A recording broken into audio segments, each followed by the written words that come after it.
ಯಾರಾದ್ರೂ ನಿಮ್ಮ ಪ್ರೇಮನ ತಿರಸ್ಕರಿಸಿದ್ರೆ, ಯಾರಾದ್ರೂ ನಿಮ್ಮ ಪ್ರೇಮನ ಅರ್ಥನೇ ಮಾಡ್ಕೊಳ್ದಿದ್ರೆ ಆಗೇನಾಗತ್ತೆ? ಕೆಲವರು ಬೇಸರ ಮಾಡ್ಕೋತಾರೆ, ಕೆಲವರು ಛಲದಿಂದ ಪ್ರೇಮನ ಪಡ್ಕೊಳಕ್ ಹೋಗ್ತಾರೆ, ಇನ್ ಕೆಲವರು ಬಲವಂತವಾಗಿ ಪ್ರೇಮದ ಮೇಲೆ ಅಧಿಕಾರ ಚಲಾಯಿಸ್ತಾರೆ.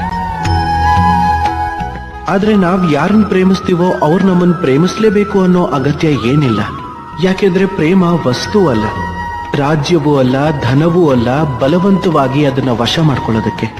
ಪ್ರೇಮ ಅನ್ನೋದು ನಿಮ್ಮ ಬಂಧನಗಳನ್ನ ತೊಡೆದುಹಾಕೋ ಶಕ್ತಿ, ಆದ್ರೆ ಅದು ಯಾರ ಬಂಧನಕ್ಕೂ ಒಳಗಾಗೋದಿಲ್ಲ. ಅದಕ್ಕೆ ನೀವು ಯಾರನ್ನ ಪ್ರೇಮಿಸ್ತಿರೋ ಅವರನ್ನ ಸ್ವತಂತ್ರವಾಗಿ ಬಿಟ್ಬಿಡಿ. ಯಾಕೆಂದ್ರೆ ಸ್ವಾತಂತ್ರ್ಯ ಅನ್ನೋ ಭಾವನೆ ಜೀವಿಗೆ ಅತ್ಯಂತ ಪ್ರಿಯವಾಗಿರೋದು. ಪ್ರೇಮ ಸತ್ಯವಾದದ್ದಾದ್ರೆ ಅವ್ರಿಗದು ಖಂಡಿತ ಅರ್ಥ ಆಗತ್ತೆ. ಅಲ್ಲಿ ತನಕ ನಿಸ್ವಾರ್ಥ ಭಾವದಿಂದ ಪ್ರೇಮಿಸಿ. Download Moj.